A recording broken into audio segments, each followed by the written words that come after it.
So in this video, we go deep. This is a spiritual, emotional, and practical journey of rebuilding trust, first in God, then in yourself, and eventually in others again. And if you need more than a video, book a free clarity call with me after you watch this to explore my 8-week academy. So everyone, let's jump right in, talking all things Jesus as usual.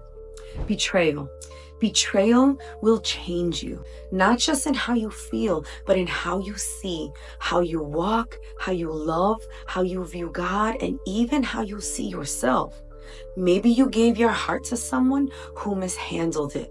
Maybe you made excuses for red flags. Maybe you clung to potential instead of the fruit that was evident in their life. Maybe you tried to fix what wasn't yours to fix. And now you're left maybe saying, was it me? What's wrong with me that made him not love and care for me? Maybe love is not for me. Or will I ever feel safe again? Or I just can't trust anybody anymore. Well, let me tell you, I know that pain, not just from books or sermons, but I actually lived it. But I'm here as proof to show you God can rebuild you. Betrayal isn't just heartbreak.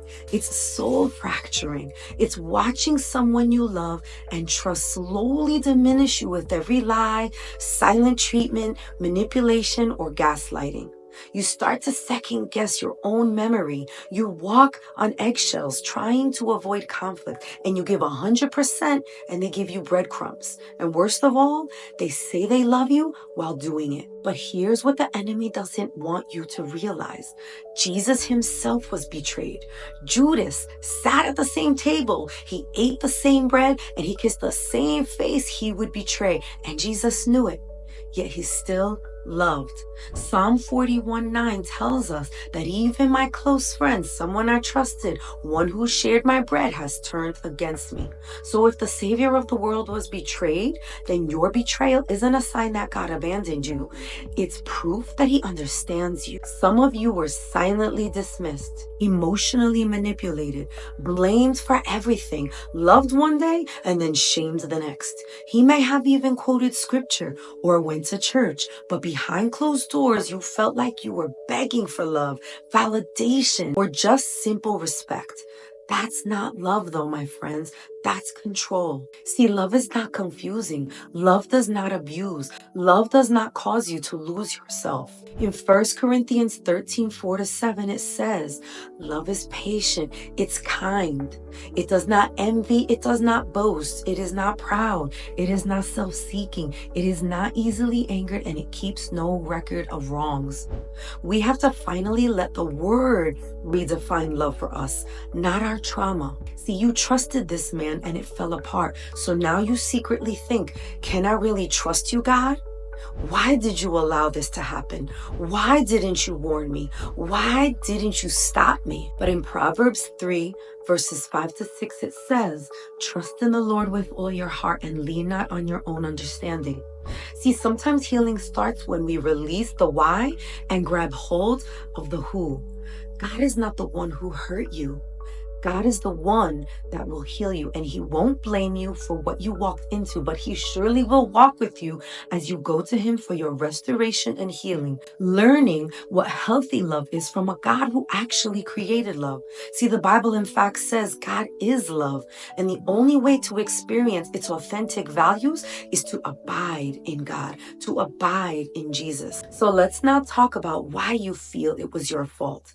This is where the enemy creeps in telling you, but if you only were more submissive, but only if you didn't argue so much, but only if you were prettier, quieter, holier, these things wouldn't have happened. Stop. These are all lies. In Romans 8:1, it says there is no condemnation for those who are in Christ Jesus. Satan wants you to blame yourself so you'll stay in the shame, stay silent, and stay stuck. But Jesus came to set captives free. You are not the cause of your abuse. You are not the reason he left, and you are not unworthy of love. Satan uses betrayal to twist your identity. Betrayal becomes a breeding ground for identity lies. He'll whisper in your mind, you're too hard to love. You'll always attract the wrong one. You'll never be whole, so don't even waste your time. Or He'll tell you that you're too broken for a godly relationship. But God calls you daughter according to Galatians 3:26. He calls you chosen according to 1 Peter 2:9. He calls you worthy in Isaiah 43 verse 4. And he calls you healed in Isaiah 53:5. You are not the things they said about you. You are who God says you are, even when your heart can't feel it yet. In Joel 2:25, it says, I will restore the years the locusts have eaten.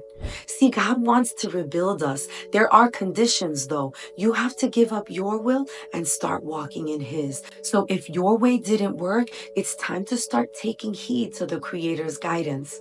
God will rebuild the broken trust, your quiet confidence, your emotional peace, your discernment, your joy, and He'll do it brick by brick. But healing is not instant.